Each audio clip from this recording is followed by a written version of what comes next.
Sean todos bienvenidos al repaso de la lección semanal.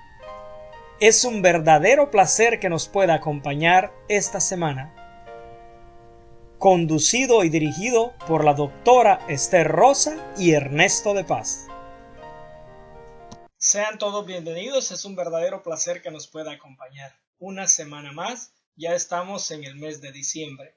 La lección para esta semana tiene por título La destrucción de Jerusalén para el día sábado 5 de diciembre. Mi nombre es Ernesto de Paz y me acompaña Esther Rosa. Vamos a ir a Dios en oración. Oremos. Padre y Señor nuestro, gracias infinitamente te damos por el soporte que tú nos has dado, Señor, porque has permitido que podamos llegar, oh Padre Celestial, a la primera semana del último mes del año, Señor. Tú tienes grandes propósitos para nosotros y te pedimos, oh Padre Celestial, que seas tú que nos guíes, oh Señor, para que podamos cumplir esos propósitos en tu nombre. Esta lección, oh Padre, pedimos que sea tu Espíritu el que esté en medio y pueda entregarnos, Señor, el mensaje que estamos necesitando. En tu nombre pedimos y oramos. Amén. Amén. Ernesto, la lección de esta semana trata de la advertencia tan temida por el pueblo de Dios que finalmente toma lugar, la destrucción de Jerusalén. Y precisamente así se llama la lección de esta semana. Y en este repaso vamos a tocar varios puntos importantes y en ello va a girar todos los comentarios que vamos a hacer durante este repaso. Primero, de aquellas cosas y los actos que fueron los que condujeron a la destrucción de Jerusalén. Segundo, vamos a ver la misericordia de Dios en medio aún del desastre y algo que muchas veces el ser humano no entiende por qué Dios una vez más manda a su pueblo a orar por sus enemigos. Y por último, vamos a hacer énfasis en esto, de que tenemos que aprender de la historia. Porque como hemos dicho siempre, el pueblo que olvida su historia está condenado a repetirla de nuevo.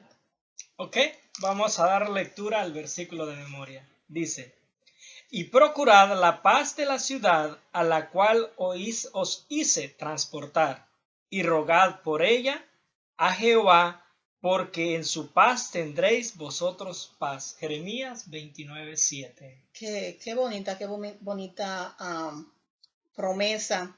Tú sabes, Ernesto, hay algo que a mí me llama mucho la atención de todo esto, y es que a menudo que estas advertencias iban llegando al pueblo por medio de diferentes profetas, ¿no?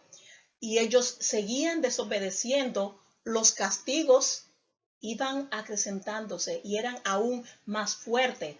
Pero yo no sé qué era lo que le pasaba al pueblo, que no entendía, y los castigos, como dice la introducción de la lección, eran aún más severos. La última línea de la introducción de la lección me sorprendió muchísimo y es porque dice lo siguiente, dice que el rehusar obedecer fue lo que le trajo la ruina. Y de hecho es lo que constantemente nos trae la ruina a todo el mundo cuando nosotros desobedecemos las advertencias divinas. Y dice también que nosotros debemos de aprender de estas cosas que le pasaron al pueblo de Israel.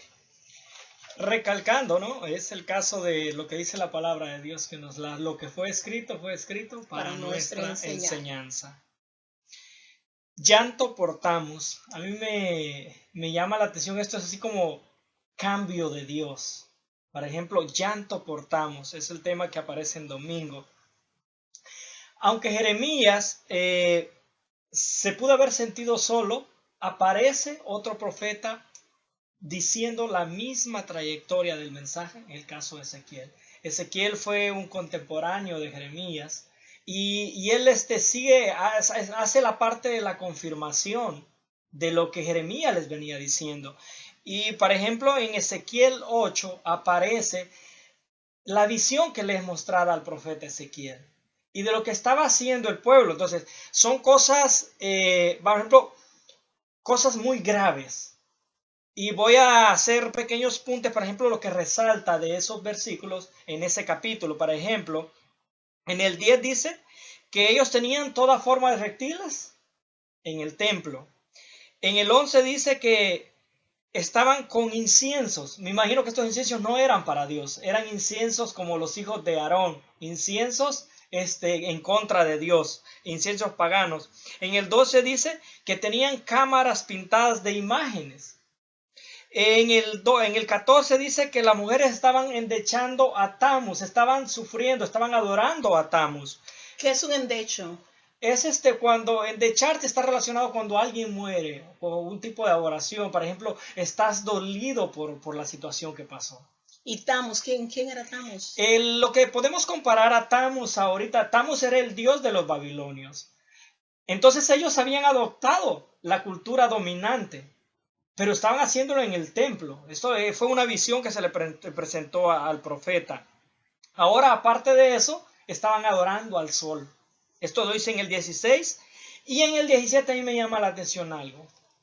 Que hace una pregunta en la cual dice, esto es liviano para Judá. Como quien dice, esto es como que algo que no tiene gran importancia. Hay algo en esto que a mí, me llama la atención si nosotros lo comparamos con nuestros tiempos. Y es de que yo busqué qué era lo que representaba Tammuz, ese dios, para Babilonia. Y ellos era el dios de la primavera. Y si nosotros recordamos qué es lo que sucede en primavera, es donde todo florece, tiene que ver con la tierra, cuando la tierra reverdece y comienzas a dar sus frutos, hay muchas flores, y de las flores, pues después de eso lo que le siguen son los frutos. Y yo me imagino, y pensando en otras culturas, y aún en nuestro tiempo, porque hay algo que se está haciendo muy común, es la palabra la madre tierra, y hay otra palabra que utilizan también, ¿cómo es llamada? Pachamama, eso era lo que el nombre que le daban a la tierra algunos aborígenes aquí en América. Entonces, pues prácticamente era lo mismo que sucedía en ese tiempo, y ellos hacían ciertas festividades. Y fue lo que el pueblo de Israel comenzó a hacer también, a celebrar esas festividades a la madre tierra, a la primavera, y hacían este tipo de duelo por la tierra. Increíble. Ahora, muchos se preguntarán, por ejemplo, ¿qué importancia tiene para nuestros días esto? Por ejemplo, ¿qué relación nosotros tenemos como pueblo de Dios en relación a eso? Son cosas totalmente distintas, ¿no? Cosas totalmente apartadas de lo que nosotros estamos adorando, porque nosotros somos bien específicos, decimos, no, nosotros no adoramos. Pero a mí me llama la atención algo. Cuando Dios no nos contesta, cuando Dios no nos responde a nuestras oraciones, sea por respuesta que estamos esperando, esto me hace volver a la situación cuando Moisés se fue a los 40 días que se fue a traer el pacto, a traer las tablas, a traer el pacto que Dios traía, que era los 10 mandamientos. El pueblo inmediatamente se fue hacia el becerro. Ahora, modernamente, ¿de qué manera actuaremos cuando Dios no nos contesta?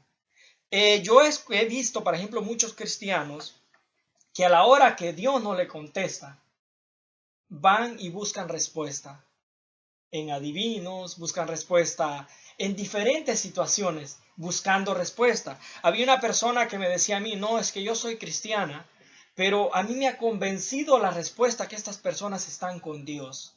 Porque me dijo, para empezar, ellos utilizan los nombres que nosotros utilizamos. Y personalmente me dijo, yo tengo una experiencia, a mí se me perdieron 5,000 pesos. Y alguien me llevó, yo no fui por mi cuenta, alguien me llevó con una persona de estas, con un adivino. Obviamente él no se llamaba adivino, tienen otro nombre, ¿no? Hoy son conectores con Dios y eso. Y él me dijo quién era la persona que tenía mi dinero y definitivamente yo recuperé mi dinero. Entonces, de esta manera, él se sintió que no había desobedecido a Dios, que él estaba siempre en la sintonía con Dios. Cuando Dios nos ha dicho a nosotros no lo consulten. ¿Te acuerdas? Ese fue el problema de Saúl. Saúl, a mí por ejemplo, el caso de Saúl, ¿no? Por ejemplo, cuando fue y consultó a a la pitonisa Ujú. de Endor, eh, a mí se me hace de que Saúl no era la primera vez que lo hacía. Era una especie de costumbre que él tenía cuando se desesperaba, él iba y hacía esto. Porque eso tendemos a buscar las partes que nosotros estamos acostumbradas a hacer, nuestras debilidades, por ejemplo, en busca de respuesta. Tú sabes, Ernesto, que esto no, aunque se parezca así, estos no son casos aislados. Yo recuerdo en otro estado donde yo viví, quien era directora de escuela sabática, tenía un problema ahí familiar con su esposo. Y ella quería saber por qué su esposo viajaba tanto hacia determinado país. Y ella fue y comenzó consultó con un brujo. Y yo me acuerdo que eso a mí me extrañó tanto. Yo decía, esta señora que es, tú sabes, directora asociada de escuela sabática, ¿cómo es posible? Su esposo era anciano de iglesia. O sea, ¿cómo es posible que consulten a este tipo o sea, de personas cuando ellos tienen un Dios, como dice la Biblia, o sea, no hay Dios en Israel que tú puedas consultar, como le dijeron a Saúl, o sea, esos no son casos aislados, y nosotros o sea, yo lo he visto, yo conozco varias historias parecidas a esta de muchas denominaciones, no de una denominación en particular, sino cristianos de todas las denominaciones que hacen lo mismo. Y prácticamente eso es lo que nosotros estamos viendo en la historia del pueblo de Israel, que como Dios lo había abandonado, inclusive aquí en la parte final de la lección del domingo dice que ellos dicen Dios lo había abandonado y a Dios simplemente no le importaban esas cosas, lo que ellos estuvieran haciendo, porque ellos estaban consultando a otros dioses, ya que su Dios guardaba silencio. No le respondía. Esto también viene, por ejemplo, tantas cosas que se están utilizando que conocemos nosotros que tienen un origen pagano. Sin embargo, a nosotros nos da igual. Decimos, no, ya se santificaron, ¿no? Yo creo que el llamado que Dios nos está haciendo es que volvamos a sus caminos. Y tal vez nosotros no nos sintamos que estamos fuera de sus caminos porque hacemos las cosas con el objetivo de servir siempre a Dios, ¿no? Sí. Pero aquí esta lección nos está enseñando mucho más de lo que nosotros estamos pensando. Luego, en la lección del lunes, me llama la atención el título que se utiliza. El desgraciado reinado de Sedecías. Entonces, si nosotros vamos, por ejemplo, al nombre, a lo que significa la palabra Sedecías, ¿te acuerdas que los antiguos siempre, cuando le ponían un nombre a alguien, o sea, tenía un significado especial que al mismo tiempo estaba conectado con lo que esa persona iba a hacer? O sea, su nombre estaba conectado al futuro de esa persona. Por eso a mí no me hace como mucha relación el desgraciado reinado de Sedecías. Sedecías fue el último rey de Israel y me llama la atención con el significado de su nombre, justicia de Jehová, lo que significa. El caso es que el nombre se lo pusieron los babilonios. Entonces no fue, por ejemplo, los babilonios le cambiaron el nombre a justicia de Jehová.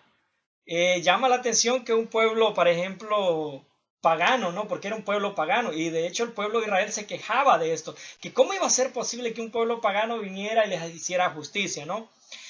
Para entender un poquito de qué es la advertencia que se les hizo, qué es lo que ellos debían hacer, está en Jeremías 37, del 1 al 10 podemos encontrar. Ahí me llamaron la atención, por ejemplo, lo que aparece en el versículo 8. Por ejemplo, había pasado una situación. Ellos habían llamado al pueblo de Egipto a alianza. Entonces se habían ido, se iban a ir, por ejemplo, los caldeos se iban a ir, por ejemplo, el pueblo de Babilonia que los tenía sitiados se iban a ir. Y en el 8 les dice, volverán los caldeos, les dice Jeremías, ¿no? Y dice en el 7, la destrucción es eminente, Y en el 10 él dice, aunque vinieran los calderos y sean destruidos, la ciudad será quemada. Me refiero, aunque fueren heridos, no importa lo que ustedes hagan con, ¿cómo se llama? Con este ejército que Dios ha puesto, no importa lo que ustedes hagan, esto es eminente. La ciudad va a ser destruida. La única solución que les queda es que se unan a ellos, que sigan lo que Dios les está advirtiendo. Eso es lo que les dice Jeremías. Sí, si nosotros hiciéramos un resumen de todo eso, hay varias cosas que nosotros podemos sacar de aquí de la edición del lunes. Primero, que este rey se decía, él sí consultó a Jeremías. O sea, él consultó a Jeremías, pero ignoró las advertencias. Así que ¿de qué le sirve? Al mismo tiempo hizo esto que tú has estado diciendo. Él hizo alianza con los egipcios. O sea, Jeremías venía diciendo, esto es lo que le va a pasar a ustedes. Y de alguna forma ellos sabían que eso le iba a pasar, porque le había pasado a algunos de ellos, estaban en Babilonia. Entonces ellos sabían que le iban a pasar esto al resto que estaba allí en Israel, que tenían el mismo destino si seguían desobedeciendo. Así que ellos lo que hacen es, entonces, que como ellos prácticamente no querían ir a Babilonia, llegan y hacen alianza con los egipcios para salvarse de Babilonia, sabiendo que ¿de quién es que viene la salvación de uno? Cuando uno está en problemas. Pues escuchar el mensaje que Dios te tiene. Eso es lo que ellos tenían que hacer. Sin embargo, no escucharon. Ahora, ellos reaccionaron ante esta situación que Jeremías les planteó. Por ejemplo, Jeremías les fue muy claro, les dijo, no, por ejemplo, no hagan alianzas. Lo que van a conseguir es mayor dolor. Exacto. El mandamiento, el llamado de Dios era a que siguieran las ordenanzas del pueblo invasor de Babilonia, pero ellos no querían hacer caso. En Jeremías 38, del 1 al 6, aparece la reacción, por ejemplo, del mensaje de Jeremías. Me llama mucho la atención, por ejemplo, en lecciones anteriores hablamos lo que le pasó a Jeremías cuando fue metido al pozo, ¿no? ¿Recuerdas? Al cepo. Al cepo, el caso de Pasur. Y me llama la atención aquí en el 38.1, que resulta que la misma descendencia de Pasur son los que toman esta acción. Estos fueron años después de que Jeremías les da este mensaje, le piden consejo, este rey manda a pedirle consejo, le da consejo y al escuchar el mensaje ellos reaccionan. En el 6 dice que era la misma descendencia, parece que su nieto, si no me equivoco, por ahí más o menos ahí está cerca el que tomó la decisión. En el 2 dice que les dice que qué es lo que tienen que hacer, que tienen que ir, que no se tienen que quedar en la ciudad, porque el que se quede en la ciudad va a ser muerto por espada o va a ser muerto por hambre. En el 3 dice, la ciudad será entregada a Babilonia. Entonces, pero en el 4 lo acusan a él de que estaba alborotando, estaba haciendo que la ciudad se desmayara. Entonces, en el 5, el rey decide entregarlo a estas personas. Estas personas, ¿qué es lo que hacen? Lo mandan y lo meten en un pozo. Lo meten en un lugar donde había lodo. Prácticamente ahí era un lugar, era una manera de ellos limpiarse. Por ejemplo, decir, no vamos a derramar sangre inocente, pero tampoco le vamos a hacer caso. Entonces lo vamos a meter a silenciarlo. A silenciarlo y silenciado, y ahí va a morir, porque las condiciones que estaba este lugar, él iba a morir. Qué difícil es para alguien que le tiene que dar un mensaje de esta naturaleza a su misma gente. Jesús no se equivocó cuando dijo, no hay profeta sin honra, sino en su propia tierra y entre sus parientes y en su casa. Eso está en Marcos 6:4. Es que definitivamente lo que hemos estado diciendo todo este tiempo es cierto, de que la información está en los genes. Y más tarde o más temprano, si tú no transformas, como dice la Biblia, transforma mediante o cambia mediante la transformación de tu mente para que tú puedas entender cuál es la voluntad de Dios, tú vuelves a hacer lo mismo, no solamente tú, sino también tu descendencia. Es lo que estamos viendo aquí en el caso de la descendencia de Pasur. Hizo lo mismo que hizo su antecesor.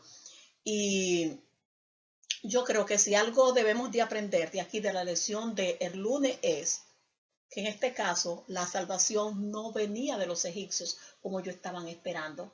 La salvación venía de Jehová. Y todo el tiempo, no importa por qué desgracia ellos estuvieran pasando, se lo merecieran o no, su salvación no venía de otro ser humano, no venía de otra nación, no venía de otro pueblo. La salvación, nuestra salvación, en tiempo de apuro, en tiempo de problema, sea enfermedades, sea falta de trabajo, sea problemas migratorios, no viene de que nosotros compremos papeles falsos, no viene de que nosotros busquemos el consejo de adivinos, sino busquemos el consejo de Dios. Definitivamente. Ernesto, la lección del martes nos habla sobre la caída de Jerusalén. Esto aparece, Esther, que fue en el año 588 antes de Cristo. Y dice que el sitio de esta ciudad duró 2 años. No es poco tiempo, 2 años. Definitivamente estamos hablando de 24 meses. Cuando escuchamos la palabra, el número 2, sentimos como que es muy poco, pero no es fácil sobrevivir 2 años. Es que hasta un día de hambre, pasando hambre y trabajo, tú sabes, duro. Imagínate 2 años. Bien, en esta lección vemos el caso de la reacción del rey Sedequías. Por ejemplo, él siguió desobedeciendo y él decidió huir. Dice que en la noche huyó el rey. Eso es lo que me llama la atención de esto, Ernesto. Es de que nosotros, y lo vamos a estar haciendo a través de esta lección constantemente, y es comparar la historia con nuestra historia, porque nosotros hacemos lo mismo. Por ejemplo, Sedequías, él estaba rechazando la reprensión divina. Él estaba rechazando el castigo divino y muchas veces nosotros hacemos lo mismo. Entonces, prácticamente, que antes de interrumpirte, que era lo que tú ibas a decir y te voy a dejar que continúe, pero quiero decir esto primero. Y es de que Sedequías, o sea, su actitud de rechazar la reprensión divina, pues le fue peor. Lo que le pasó a él no fue nada fácil. Dice que huyó en la noche, lo alcanzaron, lo capturaron y se lo llevaron a Babilonia. Y esta historia la podemos ver, es una historia muy triste. La podemos ver en Jeremías 39:1 al 10, donde aparece lo que a él le pasó. Él fue, sus hijos, sus descendientes fueron degollados y a él se le sacaron los ojos. Y peor, porque fueron degollados, o sea, antes de sacarle los ojos, a frente de él fueron degollados sus hijos. Fue lo último que él vio. Definitivamente es una historia triste. Entonces hablamos que de tanta cuerdad frente a alguien, ¿no? Realmente cuando nosotros nos equivocamos, cuando nosotros decidimos no seguir los caminos de Dios, las consecuencias son realmente graves, no porque Dios sea sangriento, sino que es porque es la consecuencia de nuestro pecado. De nuestros actos. Pero fíjate, o sea, estamos viendo esto de Sedequías, quien no aceptó la reprensión divina. O sea, él dijo, yo no me voy para Babilonia, yo me voy a hacer alianza con los egipcios. Entonces, pues esto fue lo que le pasa. Los babilónicos llegan y regresan de nuevo y se lo llevan cautivo. No aceptaba la reprensión divina. Sin embargo, a Jeremías, vemos lo que pasó con Jeremías. Pues Jeremías fue liberado. Él fue encontrado encadenado junto con los cautivos, y sin embargo fue liberado por Nabuzaradán. El capitán. Ahora, esto lo podemos ver en Jeremías 40 del 1 al 6. Por ejemplo, en el 2 a mí me llama la atención la reacción de este capitán. Por ejemplo, dice, a ustedes les pasó esto. En el 2 dice, porque pecaron contra Jehová. Y él no era del pueblo de Dios. No, él no era del pueblo de Dios, pero sin embargo, recuerda de que ellos ya estaban familiarizados, Babilonia estaba familiarizado por esto, porque no era la primera vez que llevaban a este pueblo, parte de este pueblo cautivo. Perdón, lo que dice en el 13 es porque pecaron. Y el 4 dice, te he soltado, él lo libera y le da una opción, le dice, si vas conmigo a Babilonia, yo te protegeré, yo velaré, le dice. Por ejemplo, por tu bien. Pero sin embargo le da a escoger. Y en el 5, la opción, por ejemplo, Nabucodonosor puso a Gedalías como el que dejó encargado en la tierra de Jerusalén, y llama la atención algo aquí de quién era descendiente Gedalías.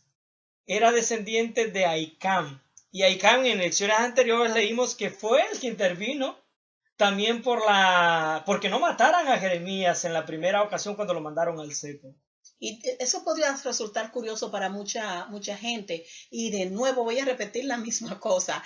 Y es de que nuestros actos no solamente van a tener consecuencias y van a repercutir en nuestras vidas, sino también en la vida de las generaciones, o sea, de nuestra generación a seguir. Y es lo que vemos aquí. Lo vimos con Pasur en la lección pasada, o sea, en la lección del lunes, y ahora lo estamos viendo con Gedalías y su antepasado.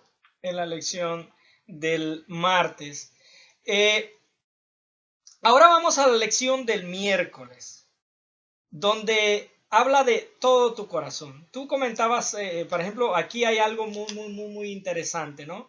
Que quizás aparecen uno de los temas que más recalque tienen todos los cristianos. Por ejemplo, los versos que más buscamos cuando habla de la redención. Y me buscaréis y me hallaréis, porque me buscaréis de todo vuestro corazón. Sí, de hecho, es el versículo preferido de muchos cristianos durante todas las épocas. Pero tenemos que estudiar los versículos que anteceden a este versículo para nosotros poder entender bien la temática de qué se trata esto de todo su corazón. Y en el capítulo 29 de Jeremías, y voy a leer los versículos 4, 5, 6 y 7 para poder llegar entonces a este versículo. Tú sabes que cuando Dios castiga, Dios reprende, siempre lo hace con misericordia. De ahí que David no se equivocara cuando él escogió mejor caer en manos de Dios que en manos de sus enemigos. Porque aunque el pueblo de Dios va al exilio a Babilonia, vemos de que Dios no abandona a su pueblo. Y este precisamente es parte de la carta que Jeremías envía a los cautivos en Babilonia, porque son palabras de Dios, lo que Dios le había dicho a Jeremías que le dijera al pueblo. Entonces le escribe una carta, y aquí en el versículo 4 leo, donde dice: así ha dicho Jehová de los ejércitos, Dios de Israel, a todos los de la cautividad que hice transportar de Jerusalén a Babilonia: edifiquen casa, habítenla, planten huertos, coman del fruto de ellos, cásense, engendren hijos e hijas, dad mujeres a vuestros hijos y dad marido a vuestras hijas, para que tengan hijos e hijas, y multiplicaos ahí y no os disminuyáis. O sea, que siguieran su vida normal. Y sigue diciendo el versículo 7, y procurad la paz de la ciudad a la cual os hice transportar, y rogad por ella a Jehová, porque en su paz tendréis vosotros paz. ¿Sabe? Y eso, tú sabes, yo me identifico con esto muy bien, porque nosotros vivimos aquí en los Estados Unidos, donde no es nuestra tierra. Prácticamente la circunstancia de la vida nos ha hecho este destierro, por así decirlo, voluntario, donde hemos venido a este país y hemos tenido que multiplicarnos y tener hijos y casarnos, y podemos recordar estas palabras, o sea, de que Dios no nos ha abandonado a nosotros aún en otro país, o sea, extraño a nuestra tierra. Y hay gente, por ejemplo, que dicen y comienza, no, porque los Estados Unidos, porque el gobierno, y comienza a hablar en contra. Y prácticamente lo que vemos que Dios le está diciendo a los cautivos: oigan, oren por ellos, porque la bendición de ellos van a ser su bendición. O sea, la bendición de este país, de los Estados Unidos, va a ser nuestra bendición, porque aquí es donde nosotros vivimos. Entonces viene el versículo 8, donde le dice en esta carta: no os engañe vuestro profeta que están entre vosotros, ni vuestros adivinos, ni atendáis a los sueños que ellos están soñando. Y le dice ahí de 70 semanas que van a pasar allí. Y el versículo 14: y seré hallado por vosotros, dice Jehová, y haré volver vuestra cautividad. Después de los 70 años, dice que va a hacer volver de vuestra cautividad y os reuniré de todas las naciones y todos los lugares a donde os arrojé, dice Jehová, y os haré volver al lugar de donde os hice llevar. Entonces, sigue diciendo, dice, porque yo sé los pensamientos que tengo acerca de vosotros. Y esa es la parte, creo que el versículo número 13. No, voy al 12, me perdí un poquito, al 12, donde dice, entonces me invocaréis y vendréis y oraréis a mí, y yo os oiré, y me buscaréis y me hallaréis, porque me buscaréis de todo vuestro corazón. Sabes que aquí habla, por ejemplo, yo he escuchado personas decir de que el Dios del Antiguo Testamento era un Dios de guerra. Pero al escuchar esta carta, nos damos cuenta que no es un Dios de guerra, es un Dios de misericordia. Y lo que aquí refleja, por ejemplo, este famoso castigo que habla hacia la humanidad tiene que ver con las decisiones que la humanidad toma. Por ejemplo, es la consecuencia del pecado de la humanidad. Dios ha sido un Dios de misericordia y eso lo refleja el Antiguo Testamento. Dios siempre está esperando por sus hijos. El Dios del Nuevo Testamento es el mismo Dios del Antiguo Testamento. Y algo que me gustaría explicar un poquito es porque aquí dice, y me buscaréis de todo vuestro corazón. Prácticamente lo que Dios le está diciendo a ellos. Y yo me identifico mucho con esta parte porque hay mucho que manejamos, especialmente médicos, que entendemos lo que es la palabra mente y el asiento de la mente y lo que es corazón. Y son muchas las personas de ciencia que han concluido de que cuando la Biblia habla de corazón, se refiere al hipotálamo, que es quien controla todas las funciones del cuerpo, inclusive la parte mental. Entonces, en nuestro cerebro hay dos partes. Aún, tú sabes, está la parte derecha, está la parte izquierda, y cada uno tiene funciones diferentes. Una es la que planea, la otra es la que ejecuta. Entonces, prácticamente lo que Dios le está diciendo aquí, ustedes no solamente van a planear buscarme, van a tener la idea de buscarme, sino van a hacerlo. Y por eso le dice, me van a invocar y yo voy a venir a ustedes y lo voy a escuchar. Y prácticamente lo que estaba diciendo ahorita, en el versículo 14, dice, y ustedes me van a encontrar y lo voy a hacer volver de su cautividad. O sea, porque eran los planes de Dios. Imagina que esta misma promesa se les había hecho en Deuteronomio, el 30 del 1 al 4, aparece esta misma condición. Y por ejemplo, aquí dice, por ejemplo, es una profecía que él dice, que pongo frente a ti la bendición y la maldición. Y en el día dice que tú decidas tomar la maldición, que tu decisión de abandonarme, y estando allá en la maldición, estando allá en la consecuencia de las decisiones que tú tomaste, y tú te convirtieres de tus malos caminos, dice en el 3, entonces Jehová te recogerá. Y tú sabes que esa es una promesa que tiene para el pueblo de Israel, siempre ha sido una promesa. Para los hijos de Dios, la descendencia de Dios, siempre ha sido esa promesa. Es que todas las bendiciones de Dios para la restauración son condicionales. O sea, lo vemos en cuestiones de salud. O sea, si tú escoges destruir tu templo, o sea, tu cuerpo, ¿no? O sea, la enfermedad va a venir. No es porque Dios quiera que tú te enfermes, pero es lo que tú has escogido.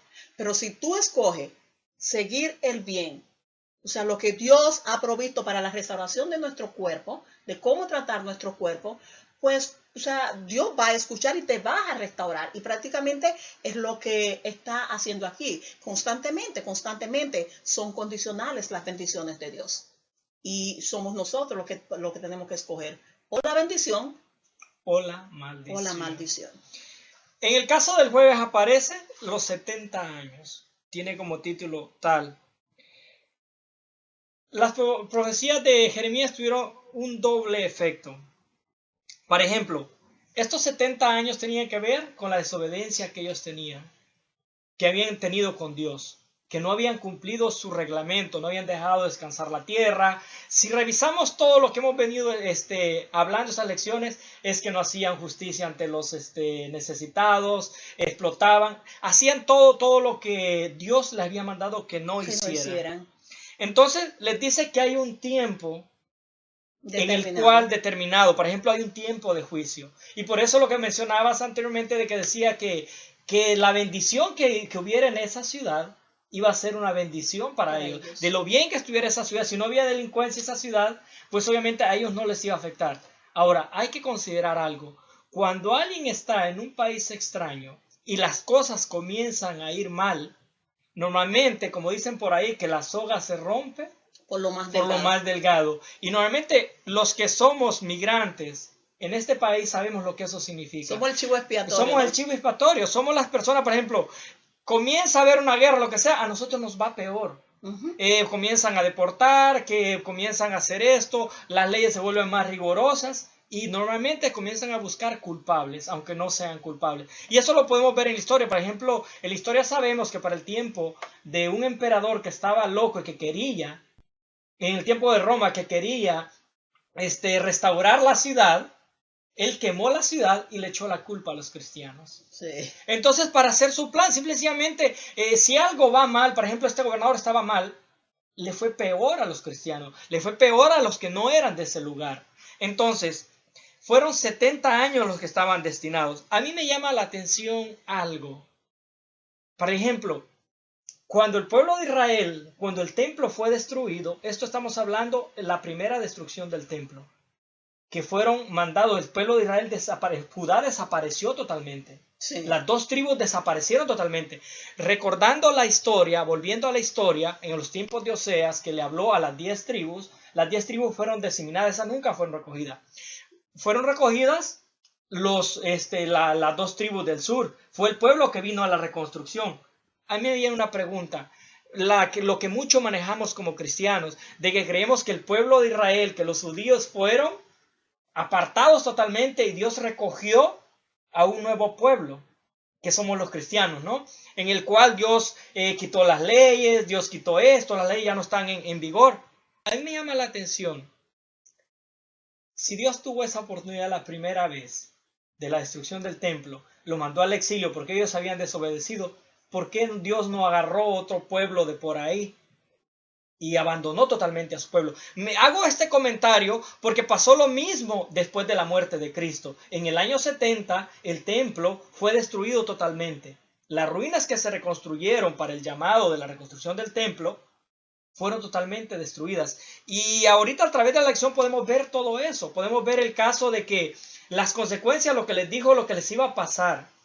Lo que les iba a pasar al pueblo cuando esto viniera, cuando el día de la destrucción viniera. Y esto lo podemos ver a través de la historia, por ejemplo, buscando en el historiador Josefo, él habla de las cosas que pasaron. Y esto lo podemos ver en el Nuevo Testamento cuando él dice que cuando fuera la destrucción de Jerusalén, que si alguien estaba en la azotea, que no bajara. Que si alguien estaba en el campo, que no regresara a la ciudad. Nosotros tenemos un mensaje de destrucción de la tierra también. Pero a mí me llama la atención esto, ¿por qué Dios no cambió a su pueblo judío y por qué hoy sí lo hizo? ¿Por qué Dios hoy decidió de que mejor los cristianos hoy ya no sigamos leyes? ¿De que los cristianos hoy somos el nuevo Israel? Pero ya no somos como el pueblo de Israel, como el Israel antiguo, ¿no? Por ejemplo, que Dios vino y cambió totalmente las leyes. ¿Será esto cierto? Es que, mira, si nosotros leemos el Génesis, o sea, desde el Génesis hasta el Apocalipsis, nosotros vamos a ver el mismo mensaje. Es el mismo mensaje. Y ya cuando de repente en el Nuevo Testamento encontramos versículos como: yo no he venido a cambiar nada, ni lo que han dicho los profetas, ni lo que dice la ley. Yo no cambio, yo soy el mismo Dios, o sea, del pasado, y lo voy a hacer también de esto por los siglos. Así que si nosotros leemos todos estos libros, la Biblia completa, desde el Génesis hasta el Apocalipsis, nosotros vamos a ver como una secuencia perfecta, porque aún estos 70 años de que nosotros vimos aquí, o sea, 70, antes de eso, 70 años de problema, de esclavitud, de de inquietud, de enfermedad, por así decirlo, o sea, de lo que fuera, de situación mala. Después de eso iba a venir un periodo de paz o de tranquilidad. Y prácticamente nosotros lo vemos lo mismo al principio de la historia del pueblo de Israel. Después de los 70 años que venía, que se ponía a descansar la tierra y todo eso. Y vemos cómo la promesa aquí, yo no sé cuál es o sea, el enlace que hay entre una cosa y la otra. Tampoco lo dice la lección, porque lo que estoy diciendo aquí también lo menciona la lección. De esos 70 años en que el pueblo tenía, después de 70 años, venía la tierra y las posesiones al dueño original. ¿Y bajo qué condiciones? Y bajo a condiciones diferentes.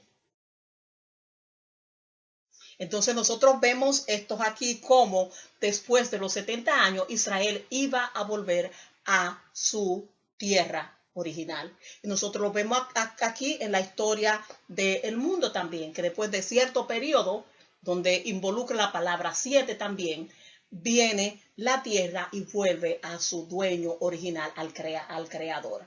Entonces, nosotros vemos que, o sea, Dios no cambia, ni la temática del plan de salvación tampoco cambia. Lo que cambiamos somos nosotros. Si algo se pudiera, entre comillas, acusar a Dios de cambio es cuando Él pone su promesa y Él te dice, elige. Si tú quieres que te vaya bien, a esto. Pero si tú quieres que te vaya mal, va a esto. Si tú eliges lo que te va a conducir al mar, pues tú vas a sufrir las consecuencias. Lo que dijo en Deuteronomio, ¿no? Pongo frente a ustedes la bendición y la maldición. ¿Y sabes cuándo fue que Dios dijo esto? Cuando estaban, por ejemplo, Deuteronomio se los dijo cuando estaban atravesando el río Jordán para recibir la tierra prometida. Entonces, la lección del jueves referente a los 70 años, hay varios puntos que nosotros debemos de recordar. Número 1, nosotros no podemos creer a los falsos profetas que nos hablan de prosperidad, de que no va a haber destrucción, de que todo va a ir bien, cuando el Señor ha dicho que los días irán de mal en peor. Y esa era una de las advertencias de que Dios le había dicho al pueblo. Otro era de que no se desalentaran, porque él iba a estar pendiente de ellos, porque él sabía los planes que tenía acerca de ellos, plan de bien y no plan de maldad. Y tercero, de que debían orar por el pueblo de Babilonia, por la nación donde estaban. Y yo creo que los mismos puntos son válidos para nosotros hoy en día. Y aún debemos de recordar lo siguiente, y tú lo mencionaste al principio, y es de que Dios le había dado a ellos directrices para la destrucción, cuando viniera la destrucción. Y igual a nosotros nos ha dado directrices. Y yo no sé si nosotros olvidamos esa historia, la historia del pueblo de Israel, de la destrucción de su ciudad, la destrucción de su territorio. De su territorio es la tierra. Y la directriz que nosotros tenemos para igual de ellos, no salgan de la ciudad, pero hay un determinado tiempo en que no deben salir, no hagan ruido, no hagan aquello. Y ellos hicieron todo lo contrario a esas guías que Dios le había dado para que les fuera bien. Y si nosotros olvidamos la guía que Dios nos ha dado en este tiempo, y la lección del viernes habla de ellos, nosotros estaremos como el pueblo de Israel sufriendo las mismas consecuencias de nuestras decisiones si van en contra de esa guía divina. Hay muchas personas que creen que el bienestar de todo va a estar o el cambio en el éxtasis espiritual que comienzan a envolver muchas iglesias. O sea, éxtasis espiritual, de sentirse bien emocionalmente, cree que eso es lo que le va a salvar de todo esto. Pero la Biblia nos dice que si algún éxtasis ha de verse, debe ser individual, no colectivo, sino El éxtasis viene a través de nuestro cambio, del cambio que nosotros hagamos. Y hay aquí que yo subrayé algo en la lección del viernes, en la parte que dice para estudiar y meditar. Está luego que habla de este éxtasis espiritual colectivo y dice, a ver si lo puedo leer desde el principio. Ok, estamos continuamente en peligro de ponernos por encima de la sencillez del Evangelio.